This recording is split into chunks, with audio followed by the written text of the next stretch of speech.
दुर्गा प्रसाई आफै अगाडि बस्दै हुनुहुन्छ। प्रहरी घेरामा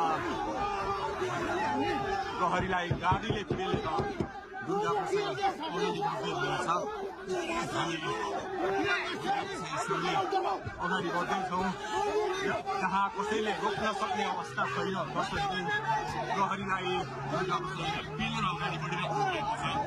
प्रहरी गाडीको चाबी खोज्न लागिपरेको छ। दुर्गा प्रसाईले प्रहरीको एक लेयर तोडिसक्नु भएको छ र अब अगाडि सशस्त्र प्रहरीको टोली रहेको छ। उहाँ अगाडि बढिराख्नु भएको छ। यो गाडीमाथि प्रहरीले अन्धाधुन्दा लाठीचार्ज गरिरहेको छ।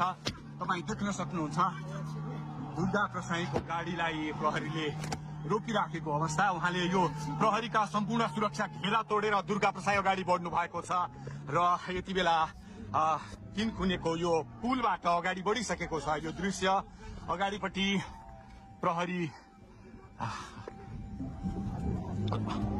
प्रहरीका यी घेरा तोडेर दुर्गा प्रसाई अगाडि बढिराख्नु भएको छ। हामी दृश्य देख्न सक्छौँ।